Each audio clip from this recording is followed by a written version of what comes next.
ندعو إلى الله لننشر الخير في الكون. الحمد لله نحمده ونستعينه ونستغفره ونؤمن به ونتوكل عليه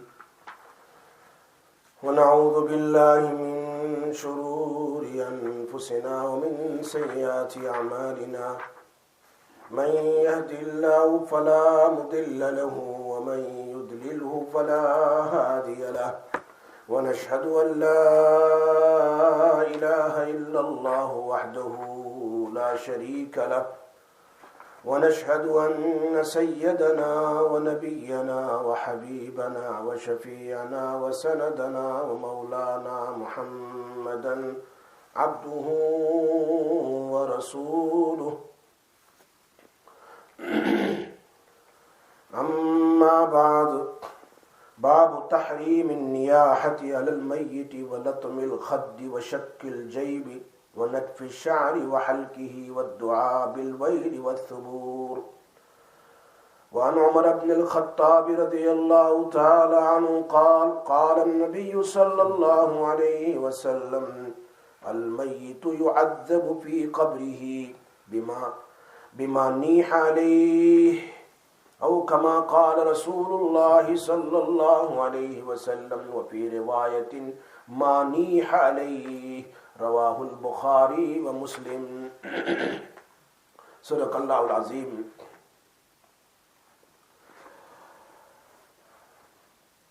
میری محترمہ مائیں اور بہنیں، بیٹیاں اور میرے بھائیوں،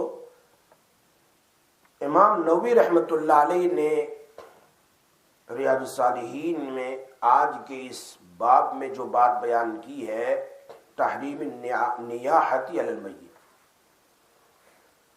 میت پر نوحہ کرنا.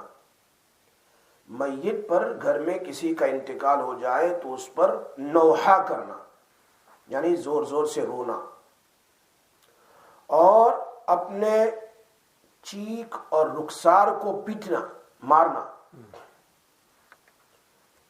اور اپنے گریبان کو چاک کرنا، میت پر بالوں کو نوچنا اور ہلاکت اور تباہی کی بد دعا کرنا، یہ سب کے سب حرام ہے. امام نووی نے اس باب کو قائم کیا. بہت ہی سمجھنے جیسی بات ہے.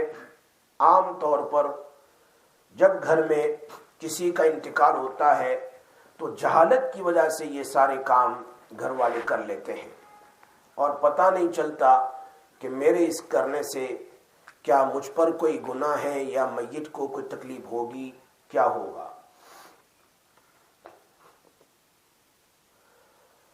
یہ بات ضرور یاد رکھیے، کافر اور مومن کے کام میں فرق ہونا چاہیے. جب کافر کو تکلیف پہنچتی ہے تو وہ ایکشن سے اس تکلیف کا یا زبان سے اظہار کرتا ہے، روتا ہے، چلاتا ہے، شکوہ کرتا ہے، گریبان کو پھاڑتا ہے اور نعوذ باللہ اللہ تعالیٰ سے شکوہ کرنے لگتا ہے کہ تجھے میرا ہی باپ ملا، تجھے میری ہی ماں ملی، میرا ہی بیٹا ملا اور کوئی نہیں ملا، دنیا میں کتنے ہیں. لیکن حضور اکرم صلی اللہ علیہ وسلم نے مومن کو یہ تلقین فرمائی، جب مومن کو کوئی تکلیف پہنچے تو سب سے پہلے یہ کلمہ پڑھو، انا للہ و انا الیہ راجعون. میری مائیں اور بہنیں، آپ دور دور سے آتی ہے، جتنی بھی آتی ہیں، لیکن یاد رکھو آپ کے آنے میں آپ کو بے شمار ثواب ملے گا. اگر کوئی گھر پر بیٹھ کر سنے گا تو ان کو سننے کا تو ثواب ملے گا، لیکن آنے کے جو فضائل ہے، چلنے کے، آنے کے، بیٹھنے کے، دعاؤں میں شریک ہونے کے، وہ فضائل ان کو نہیں ملیں گے. اسی لیے جبرائیل علیہ السلام جب آئے حدیث جبرائیل میں تو نبی صلی اللہ علیہ وسلم کے سامنے بیٹھ گئے. عورتوں نے جو وصیت کی تھی، یا رسول اللہ ہمیں بھی بیان کیجئے، تو اللہ کے رسول صلی اللہ علیہ وسلم ان کو ایک جگہ جمع کرتے تھے. ورنہ وہ دوسری عورت جا کر میسج پہنچا دے سکتی تھی کہ بھائی آج تو یہ بیان ہوا، آج تو یہ بیان ہوا، جیسے آج ہوتا ہے کہ ریسیور کے ذریعے سے گھر پہنچ جاتا ہے، ٹھیک ہے، بہت اچھا ہے. لیکن جو گیدرنگ میں جو ثواب لکھا ہے، جو مجلس میں آنے کا جو ثواب لکھا ہے، چلنے کا جو ثواب لکھا ہے، وہ ثواب نہیں ملے گا. بات تو پہنچ جائے گی، میسج تو پہنچ جائے گا، لیکن درس حدیث میں شامل ہونے کے جو فضائل ہے، اللہ کے نبی صلی اللہ علیہ وسلم کی محبت میں آنے کے، کہ میں ان کی بات کو سننے کے لیے، وہ فضائل نہیں ملے گی. یہ تو سارے علماء نے لکھا ہے. اس کے لیے قربانی دینی پڑے گی، ورنہ میں کام بھی کرتی جاؤں اور سنتی بھی جاؤں، اس سے کوئی فائدہ نہیں. بات سمجھ میں آ جائے گی، ٹھیک ہے، لیکن جو فضائل ہے درس میں شریک ہونے کے، وہ فضائل نہیں ملیں گے. یہ تو آج کل آسانی کے لیے یہ سب کر دیا گیا ہے، ورنہ اصل سنت یہی ہے کہ مجلس میں بیٹھ کر درس سنا جائے، درس سنا جائے. آج کل کووڈ میں نہیں دیکھا آپ نے، آن لائن میں کہاں سے کہاں سبق ہوتا تھا، لیکن وہ فضائل ان کو نہیں ملے جو استاد کے سامنے بیٹھ کر ملتے ہیں، چونکہ وہ نالج ہمیشہ سینہ بسینہ آتا ہے، سینہ بسینہ آتا ہے. اگر سننے کی نیت سے آئے ہیں، جمع ہوتے ہیں، ایک جگہ ہوتے ہیں، تو پھر نالج سینے سے بسینہ چلتا ہے. نبی اکرم صلی اللہ علیہ وسلم کے سینے میں آیا جبرائیل، اور جبرائیل کے سینے میں آیا اللہ سے، اور پھر نبی صلی اللہ علیہ وسلم سے صحابہ، تابعین، تبع تابعین، اس طرح سینہ بسینہ یہ نالج آیا ہے. اسی لیے جبرائیل علیہ السلام، حدیث جبرائیل میں ہے، آپ صلی اللہ علیہ وسلم کے سامنے ہوتے تھے. یہ تو مجلس کا ثواب الگ ہے، یہ بات ہمیشہ یاد رکھو، بہت بڑا ثواب ہے اس کا. چونکہ ایک عورت اپنے گھر سے نکلتی ہے اور آتی ہے بیٹھ کر اللہ کے نبی کے حدیث کو سننے کی نیت سے، اللہ کی بات کو سننے کی نیت سے اس کا. تو یہاں پر میں کہہ رہا تھا کافر اور مومن میں فرق ہونا چاہیے، فرق ہونا چاہیے. یہ ایک ایک بات بڑی قیمتی ہوتی ہے اور اس کا بڑا ثواب ہے. میں نے کہا نا کہ ایک حدیث سننے پر 40 نوافل حج کا ثواب ہے، بہت بڑا ثواب. اور 10,000 گولڈ کوئن اللہ کے راستے میں سپینڈ کرنے کے برابر ثواب ہے، اور 1,000 غلام اللہ کے راستے میں آزاد کرنے کا ثواب. یہ بات مولانا مسیح اللہ صاحب نے لکھی ہے حدیث کے لیے آنے اور سننے اور بیٹھنے کی. اللہ کیوں؟ محبت ہے اللہ کے نبی صلی اللہ علیہ وسلم کے ساتھ، تو ان کی بات سننے کے لیے ہم جائیں گے، درس میں بیٹھیں گے، کچھ نئی بات سنیں گے. تو ایک مومن کو کیا تلقین دی ہے اللہ کے حبیب صلی اللہ علیہ وسلم نے؟ فرمایا جب کبھی تم پر کوئی بھی مصیبت آ جائے، چھوٹی ہو یا بڑی، بیماری ہو، پریشانی ہو، ڈاکٹر نے کہہ دیا اچانک کہ بھائی نعوذ باللہ، اللہ نہ کرے، اللہ ہم سب کی حفاظت کرے، کہ بھائی تمہیں کینسر ہے، تو کیا فوراً پڑھو انا للہ و انا الیہ راجعون. رونا نہیں، چلانا نہیں، فوراً. اس انا للہ کا بڑا ثواب ہے، اور اس سے کئی بیماریاں ٹھیک ہو جاتی ہیں. یہ اللہ نے قرآن میں تلقین فرمائی، قرآن کریم میں اللہ نے کہا ہے.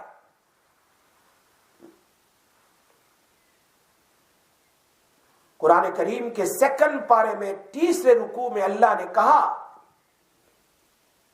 وَلَا تَقُولُوا لِمَنْ يُقْتَلُ فِي سَبِيلِ اللَّهِ أَمْوَاتٌ بَلْ أَحْيَاءٌ وَلَكِنْ لَا تَشْعُرُونَ. آگے وَلَنَبْلُوَنَّكُمْ بِشَيْءٍ مِّنَ الْخَوْفِ وَالْجُوعِ وَنَقْصٍ مِّنَ الْأَمْوَالِ وَالْأَنفُسِ وَالثَّمَرَاتِ وَبَشِّرِ الصَّابِرِينَ الذين إذا أصابتهم مصيبة قالوا إنا لله وإنا إليه راجعون أولئك عليهم صلوات من ربهم ورحمة وأولئك هم المهتدون. اللہ نے خود بیان فرمایا میں تمہارا امتحان لوں گا بشیء من الخوف، کبھی خوف بہت ڈر لگے گا انسان، کیا ہوگا اب، کیا ہوگا کیا ہوگا، مر جاؤں گی، مر جاؤں گا، فلاں ہوگا فلاں ہوگا.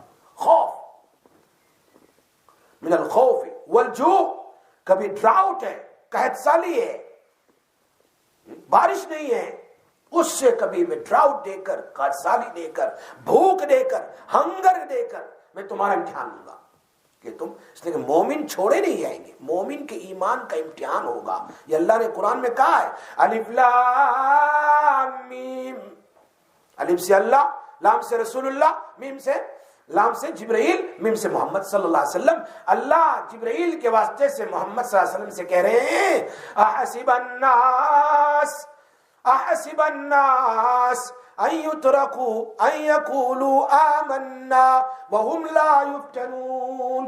کیا ایمان والے یہ گمان کرتے ہیں، یہ خیال کرتے ہیں، یہ سوچتے ہیں کہ ایمان لانے کے بعد لا یفتنون کو فتنے میں نہیں ڈالا جائے گا، ان کو آزمایا نہیں جائے گا؟ ضرور کیا جائے گا، تاکہ میں دیکھوں کھڑا سکہ کون ہے، کھوٹا سکہ کون ہے، کس کا صحیح ایمان ہے اور کس کا زبانی ایمان ہے. قرآن میں اللہ کہہ رہے ہیں مومن والوں پر تو مصیبت آتی ہے ٹیسٹ کرنے کے لیے. وَلَنَبْلُوَنَّكُمْ بِشَيْءٍ مِّنَ الْخَوْفِ وَالْجُوعِ، بھوک، وَنَقْصٍ مِّنَ الْأَمْوَالِ، مال کبھی کم ہو جائے گا، کوئی برکت ہی نہیں، فلاں نہیں فلاں نہیں فلاں نہیں. وَنَقْصٍ مِّنَ الْأَمْوَالِ، مال میں نقصان ہو گیا، آگ لگ گئی، گھر جل گیا، نعوذ باللہ، اللہ بچائے، کسی کی گاڑی جل گئی، کسی کی فیکٹری جل گئی، کسی دکان جل گئی. وَنَقْصٍ مِّنَ الْأَمْوَالِ، مال میں نقصان ہوگا. وَالْأَنفُسِ، اور موت دوں گا میں، دیکھوں گا تم کتنا صبر کرتے ہو، کتنا صبر کرتے ہو. باپ کی موت آ گئی، ماں کی موت آ گئی، اور بیٹے کی موت آ گئی، چھوٹے چھوٹے بچے کی موت آ گئی. وَالْأَنفُسِ، نفس، تمہاری جان کا بھی امتحان ہوگا. وَالثَّمَرَاتِ، کھیت کا بھی امتحان، تمہارے کھیت ہے، پھل فروٹ ہے، اچانک ختم ہو گئے، سارے گر گئے، ہلاک ہو گئے، ہوا میں برباد ہو گئے. اللہ کہہ رہے اخیر میں وَبَشِّرِ الصَّابِرِينَ، ان تمام چیزوں پر صبر کرنے والوں کو اللہ کی طرف سے بشارت ہے، صبر کرنا پڑے گا. واو چلانا، گلے پھاڑنا، گریبان کو چاک کرنا، زور زور سے رونا، بددعائیں کرنا، ہلاکت تباہی کی، یہ سب سمجھو ناصبری کی علامت ہے. یہ تو سب سے پہلے نبی صلی اللہ علیہ وسلم بتایا کیا پڑھنا ہے. اگر تم انا للہ و انا الیہ راجعون پڑھو گے تو آگے اللہ کہتے ہیں اولئک علیہم، یہی لوگ ہیں، صلوات من ربہم ورحمہ، اللہ کی طرف سے ان پر رحمتیں برکتیں ہوگی، اور یہی صحیح راستے پر چلنے والے ہیں. امتحان ہو گیا ان کا، یہی ہدایت یافتہ ہے. قرآن میں اللہ نے کہا ہے، ورنہ واویلا کریں گے، چلائیں گے.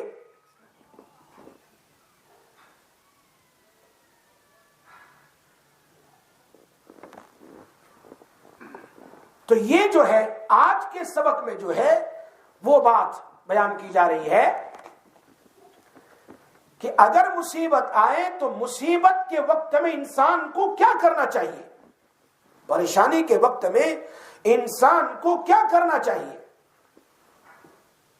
تو کافر تو کرتا ہے واویلا، رونا، چلانا، فلاں فلاں اور فلاں، لیکن مومن جو ہے وہ مومن کے لیے اللہ فرماتے ہیں کہ وہ امتحان لیا جائے گا اور اس امتحان میں صبر کرے گا. وَلَنَبْلُوَنَّكُمْ بِشَيْءٍ مِّنَ الْخَوْفِ وَالْجُوعِ وَنَقْصٍ مِّنَ الْأَمْوَالِ وَالْأَنفُسِ وَالثَّمَرَاتِ وَبَشِّرِ الصَّابِرِينَ، صبر کرے گا. اور صبر آنے پر الذین اذا، یہی لوگ ہیں اذا اصابتہم مصیبہ، جب ان پر مصیبت آتی ہے تو کہتے ہیں انا للہ و انا الیہ راجعون. یہ ہے انا للہ و انا الیہ راجعون. مصیبت پر صبر کرے. Whenever calamities befalls, whenever difficulty comes, straight away we have to say, moment what they're going to say? Inna lillahi wa inna ilayhi raji'un. اس سے مطلب ہوا کہ چاہے چھوٹی مصیبت ہو، جیسے حدیث میں آتا ہے چراغ دیکھا ہے نا، کینڈل، لائٹ جس کو کہتے ہیں، وہ چھوٹی سی کینڈل جل رہی ہے، اچانک ہوا آئی اور بجھ گئی. اللہ کے نبی صلی اللہ علیہ وسلم کے سامنے فوراً یہ کام ہوا تو انہوں نے انا للہ و انا الیہ راجعون پڑھا. یہ بہت بڑا جملہ ہے، آپ سمجھے نہیں اس کو. انا للہ کا مطلب کیا ہے؟ انسان سوچ سمجھ کر جب بھی چھوٹی مصیبت ہو یا بڑی مصیبت ہو، بڑی مصیبت ہمارے نزدیک موت ہے، چھوٹی مصیبت بھائی انسان کو ٹھوکر لگ گئی یا دیا بجھ گیا یا لائٹ اچانک چلی گئی، بیٹھے ہوئے کہ بس سوئچ آف ہو گئی، کچھ ہو گیا، چھوٹی مصیبت. بڑی مصیبت گھر میں ماں باپ بیٹا کسی کا انتقال ہو گیا تو ہمیں تو حکم دیا گیا کہ دو دعا پڑھنی ہے. ایک دعا تو انا للہ و انا الیہ راجعون، دوسری دعا اللہم انی احتسب لک فی مصیبتی واجرنی فیہا وابدلنی خیرا منہا. اے اللہ اس سے بہتر مجھے عطا فرما، یعنی اس سے بھی بہتر. لیکن انا للہ و انا الیہ راجعون بھی پڑھ لیں سوچ کر کے اس کا کیا مطلب ہے. جملے کو زبان سے ادا کریں کہ دنیا کی کوئی مصیبت، دنیا کی کوئی تکلیف ایسی نہیں ہے جس پر اگر کوئی آدمی یہ جملہ پڑھے گا انا للہ و انا الیہ راجعون تو اس کو ٹھنڈک ہو جائے گی. ہم سب اللہ کے ہیں، یہ لائٹ بھی، یہ مصیبت، یہ جتنی بھی ہے سب اللہ کی طرف سے ہیں. انا للہ، ہم سب اللہ کے بندے ہیں، اللہ کی مخلوق ہے، ہم سب اللہ ہی کی طرف لوٹ کر جانے والے ہیں. جب ہم سوچیں انا للہ، ہم تو ہے ہی اللہ کے بندے، اللہ تعالیٰ کی ملکیت ہے، ہم تو ہے ہی اللہ کے، یہ سب اللہ کا ہے، ہمارا کچھ بھی نہیں ہے. ہم اپنی ذات کے بھی مالک نہیں ہیں، اپنے ماں کے بھی مالک نہیں، اپنے باپ، سب کے مالک کون ہے؟ اللہ تبارک و تعالیٰ ہے. تو اللہ تعالیٰ کی حکمت ہے کہ اللہ تبارک و تعالیٰ اگر کوئی ہمیں تکلیف پہنچے تو اللہ کا کوئی بھی کام ہو، چاہے چھوٹی تکلیف بھی، اس میں حکمت سے خالی نہیں ہے، کچھ نہ کچھ اللہ تبارک و تعالیٰ کی طرف سے ہمارا امتحان ہے. ہاں، دیکھنے میں تو ہمیں لگتا ہے کہ باپ کا انتقال ہو گیا، دیکھنے میں ایسا لگتا ہے کہ ٹھوکر لگ گئی، دیکھوں گھر جل گیا، دیکھنے میں ایسا تکلیف پہنچی ہے، ہمیں پریشانی ہوتی ہے. لیکن حقیقت میں اگر کوئی آدمی جب بھی مصیبت آئے فوراً زور سے انا للہ و انا الیہ راجعون، جیسے رسول اللہ صلی اللہ علیہ وسلم دیا بجھ گیا انا للہ و انا الیہ راجعون، تو حضرت عائشہ فرماتی ہے اس پر بھی وہ سمجھے صرف موت پر پڑھا جاتا ہے، میت ہو تو پڑھا جاتا ہے، پر میں نہیں، کوئی بھی مصیبت آئے اس پر انا للہ و انا الیہ راجعون پڑھو اور صبر کرو تو اللہ اس سے بہتر عطا فرماتے ہیں. ماں باپ، بیٹا، ماں باپ سے بڑھ کر دنیا میں کوئی ہو سکتا ہے؟ کوئی نہیں. تو اس پر انا للہ پڑھیں گے تو وابدلوا خیرا منہ، کیا ملے گا؟ اس سے بھی بہتر. دوسرے دنیا میں ماں باپ ہمیں نہیں مل سکتے ہیں، دنیا میں سب کچھ ملے گا لیکن ماں باپ نہیں ملے گا. تو پھر اس دعا کا کیا مطلب ہے؟ فرمایا تمہارے ماں باپ، ایک تو یہ ہے تم نے انا للہ پڑھا، صبر کیا تو اس پر تمہیں صبر کا ثواب اور تمہارے ماں باپ کو جنت. لیکن تم کو تمہارے ماں باپ سے بڑھ کر اللہ مل جائے گا، اور اللہ سے بڑھ کر کون ہو سکتا ہے؟ اللہ جب ملے گا تو ماں باپ کی ملاقات ضرور ہمارے ساتھ جنت میں ایک ساتھ ہوں گے، جب اللہ ہی ہمارا ہے. تو یہ چیز ہے. تو ایک انا للہ، دوسرا ہے و انا الیہ، ہم اسی کی طرف جانے والے ہیں. انا للہ کے معنی ہم تو ہے ہی اللہ کے بندے، اور وَإِنَّا إِلَيْهِ رَاجِعُونَ کا معنی ہے ہم تو جانے والے کہاں پر ہے بھائی؟ اللہ ہی کے پاس جانے والے ہیں. اگر ہم نے صبر کیا تو پھر ایک تو یہ اللہ تعالیٰ صبر دے گا اس جملے کے پڑھنے پر، اس جملے کے فوراً پڑھنے پر. ایسا نہیں کہ پہلے خوب روئے، چلائے، گریبان چاک کیا، اب اس کے بعد انا للہ پڑھے یا اس کے بعد صبر کرے. اللہ کے نبی صلی اللہ علیہ وسلم فرمایا نہیں، الصبر عند الصدمۃ الاولى، صبر تو بگننگ میں ہوتا ہے، جب رو کے تھک گئے، آنسو ختم ہو گئے، چلا لیا آپ نے، اب صبر کرنے کا کیا فائدہ؟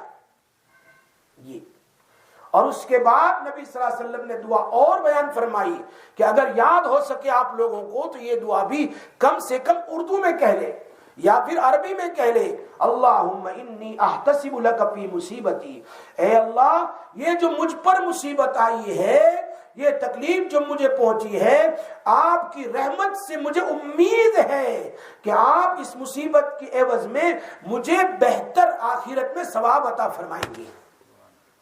اللہم انی احتسب لک فی مصیبتی، آدمی سوچ اے اللہ یہ جو مصیبت، پہلے انا للہ پڑھے پھر یہ سوچ اللہ یہ مصیبت جو مجھ پر آئی ہے میں اس پر صبر کرتا ہوں، آخرت میں آپ اس پر مجھے بہترین ثواب عطا فرمائیں گے، ایسا ثواب جو جنت میں لے جانے والا ہوگا۔ اور آگے فرمایا نبی علیہ السلام نے وَأَجِرْنِي فِيهَا، اور آپ مجھے اجر عطا فرمائیں گے، مصیبت پر بہتر بدلہ بھی دیں گے اور مصیبت پر بہترین ثواب بھی دیں گے۔ وَأَبْدِلْنِي خَيْرًا مِنْهَا، او اللہ آپ مجھے اس سے بہتر عطا فرمائیں گے۔ یہ دعا کر لے، اللہ تعالیٰ سے دعا کر لی، اے اللہ جو تکلیف پہنچی تھی وہ پہنچ گئی، وہ جو ہونا تھا ہو گیا، گھر جلنا جل گیا، اب رونے سے کیا فائدہ، اب اللہ سے دعا کرنی ہے اللہ بہتر عطا فرمائے۔ جو ابھی تو ایسا نہیں کہ میں روؤں گا تو میرا گھر ٹھیک ہو جائے گا، اب اللہ جو بہتر دے گا اس دعا کے پڑھنے پر پہلے سے بہتر، وَأَبْدِلْ خَيْرًا مِنْهَا، اللہ جس پر مصیبت آئی ہے اس سے بہتر عطا فرما۔ تو اللہ اس دعا کی وجہ سے، جیسے ام المومنین ام سلمہ رضی اللہ تعالیٰ جس شوہر کا انتقال ہو گیا تو اللہ کے نبی نے کہا کہ دعا پڑھو، یہ دعا انا للہ و انا الیہ راجعون، اللہم انی احتسب لک فی مصیبتی واجرنی فیہا وابدل خیرا منہا، اس سے بہتر۔ تو ام سلمہ کہنے لگی میرا شوہر تو بہت اچھا تھا، اس سے بہتر شوہر مجھے مل ہی نہیں سکتا، ابو سلمہ سے بہتر مجھے مل ہی نہیں سکتا ہے، فرمایا دعا پڑھو اللہ تمہارے لیے خیر کا فیصلہ کرے گا۔ انہوں نے دعا پڑھ لی، عدت ختم ہو گئی، اب منگنی پہنچی کس کی؟ نبی اکرم صلی اللہ علیہ وسلم۔ اب اس صحابی سے بڑھ کر نبی نہیں ہے، فرمایا اب تو مجھے بہتر مل گیا کہ نبی صلی اللہ علیہ وسلم میرے نکاح میں آ گئے ہیں۔ دیکھا دعا پڑھنے سے اللہ کے، اس لیے کہ کوئی بھی فیصلہ نبی کا ہوتا ہے اللہ کی طرف سے ہوتا ہے۔ اب آدمی جب دعا پڑھے تو اللہ فیصلہ کرتا ہے اس کو کیا بہتر ملنا چاہیے، اس لیے یہ دعا ضرور یاد رکھے۔ میرے نبی صلی اللہ علیہ وسلم کی دعا ہے، ایک تو انا للہ و انا الیہ راجعون، اس کے بعد 3 جملے ہیں عربی میں، اللہم انی احتسب لک فی مصیبتی، اے اللہ میں مصیبت پر تجھ سے بہتر ثواب کی امید رکھتی ہوں یا امید رکھتا ہوں، اور اس سے بہتر مجھے تو دنیا آخرت میں عطا فرما۔ بس اس جملے کو اگر پڑھ لیا جائے تو خود اللہ کہہ رہے ہیں انا للہ و انا الیہ راجعون اولئک علیہم صلوات من ربہم ورحمہ، اللہ کی طرف سے رحمتیں اترے گی، اللہ کی طرف سے برکتیں اترے گی۔ تو یہ دعا جو ہے اللہ تبارک و تعالیٰ نے مومن کو سکھائی ہے، نبی اکرم صلی اللہ علیہ وسلم نے، اور قرآن میں بھی ہے اور نبی صلی اللہ علیہ وسلم نے بھی سکھائی ہے۔ تو ایک طرف کافر کا کام یہ ہے کہ مصیبت میں شکوہ کرنا، اور دوسری طرف کیا ہے بھائی، مومن کا کام کیا ہے کہ مصیبت آنے کے اوپر صبر کرے، اور صبر کرنے کے ساتھ ساتھ اللہ سے دعا کریں تو اللہ تبارک و تعالی کیا کرتے ہیں، اس کا بہترین بدلہ عطا فرماتے ہیں۔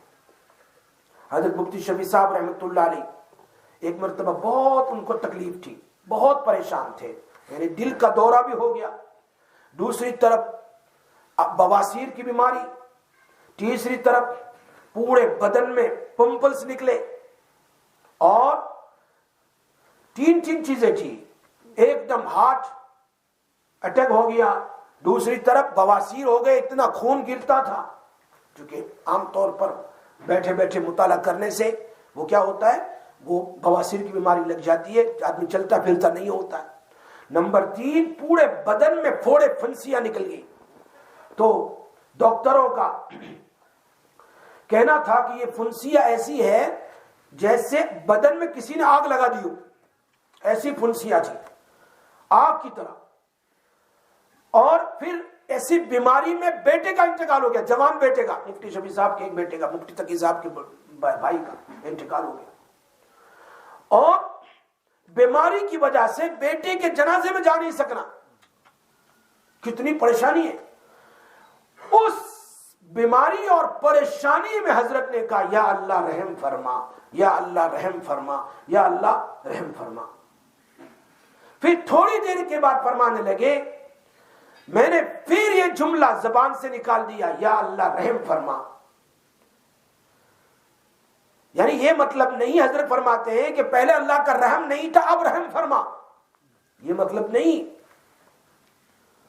اللہ تعالیٰ کے رحم ہی پر ہم تو جی رہے ہیں، ہم چل بھی رہے ہیں اللہ کے رحم سے۔ اگر ہمیں اللہ پکڑ کرنا چاہیں ایک ایک گناہ پر تو چل بھی نہیں سکتے، بستر سے اٹھ نہیں سکتے، اللہ کے رحم پر ہم چل رہے ہیں، جو بھی کچھ کر رہے ہیں۔ گناہ کی وجہ سے ہم کھانا کھائیں گلے میں اٹک گیا، کوئی کچھ نہیں کر سکتا، سانس لیتے لیتے بند ہو گیا، ہمارے گناہ کی وجہ سے کون کچھ کر سکتا ہے، پاگل کر دیا کون کچھ کر سکتا ہے۔ ہم جو کچھ کر رہے ہیں یہ سب اللہ کی رحمت ہی سے کر رہے ہیں، اللہ کے رحم ہی میں ہم جی رہے ہیں۔ تھوڑی سی تکلیف ضرور ہے، لیکن اللہ کی رحمت اور فضل کی ہر وقت ہم پر بارش ہو رہی ہے۔ کبھی کبھی مصیبت اللہ دے دیتا ہے، قرآن میں ہے کہ میں مومن کا امتحان لیتا ہوں کہ ایمان کے اوپر یہ کتنا صبر کرنے والا ہے، یہ کتنا پکا مومن ہے۔ تو انہوں نے پھر دعا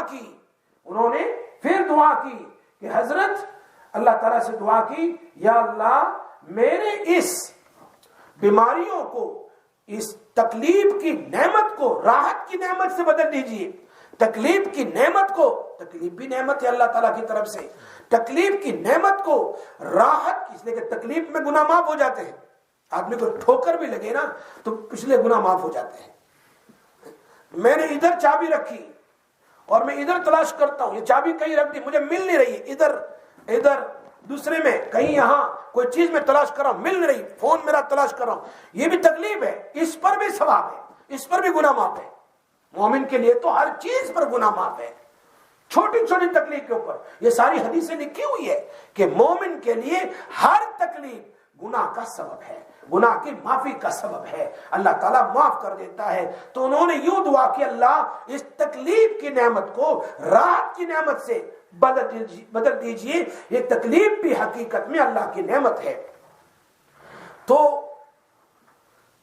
ہوا ہی یہی کہ ان اللہ والوں کو دیکھ لیجئے، کوئی واویلہ نہیں کیا، کوئی رونا چلانا نہیں کیا، اتنی تکلیف کے باوجود بچے کا انتقال ہو گیا، پورے فنسیاں، پھر بھی اللہ سے دعا کر رہے ہیں، اے اللہ اس مصیبت کے بدلے بہتر کوئی ایسی چیز عطا فرما جس کو میں برداشت کر سکوں، جو میری کمزوری کے مطابق ہے۔ میں کمزور، میں برداشت نہیں کر سکتا ہوں۔ تو یہاں آج کے سبق میں یہ بیان کیا گیا کہ میت کو قبر میں گھر والے کے رونے کی وجہ سے تکلیف ہوتی ہے، یہ بخاری شریف میں، مسلم میں۔ باپ کا انتقال ہو گیا، گھر والے رو رہے ہیں، چلا رہے ہیں، نوحہ، ایک تو نارمل رونا ہے، آنکھوں سے آنسو کا آنا ہے، یہ تو سنت ہے۔ اللہ کے نبی صلی اللہ علیہ وسلم نے بیٹے کا انتقال ہوا تو بیٹا بالکل آپ کی لیپ میں، ابراہیم رضی اللہ تعالیٰ عنہ جو ماریہ قبطیہ سے پیدا ہوا، اس کا انتقال بچپن میں ہوا، تو بیٹا کی روح نکل رہی ہے اور آپ کے لیپ کے اندر میں، گود میں ہے بیٹا، آپ کی آنکھوں سے آنسو نکلتے ہیں۔ تو صحابی نے پوچھا اللہ کے رسول آپ بھی رو رہے ہیں؟ وہ سمجھے رونا نہیں چاہیے، فرمایا یہ رونا نعمت ہے، اس لیے کہ انسان کو اپنے بیٹوں سے، اپنے ماں سے، اپنے باپ سے، اپنے گھر والوں سے، اپنے چیز سے محبت ہوتی ہے، آنسو نکل جاتے، گھر جل گئے، آنسو نکل گئے، لیکن رونا ٹھیک ہے، رونا کا مطلب آنکھوں سے آنسو نکلے، غم ہو، غمگین ہو، ٹھیک ہے، لیکن یہاں جو کہہ رہے ہیں میت پر نوحہ کرنا، یعنی زور زور سے چلانا، زور زور سے روتے ہیں نا، زور زور سے روتے ہیں، اور رخسار پیٹنا، اس طرح پیٹنا، اور اس طرح گریبان کو چاک کرنا، بالوں کو نوچنا، یہ ساری چیزیں تمہیں میرے ماں کے سوا کوئی ملا ہی نہیں، فلا اور فلا بکواس کرنا، یہ سب حرام ہے، اس پر میت کو تکلیف ہوتی ہے۔ یہ بخاری شریف میں ہے۔ اب سوال یہ ہوتا ہے کہ قرآن کریم میں تو اللہ نے لکھا ہے وَلَا تَزِرُ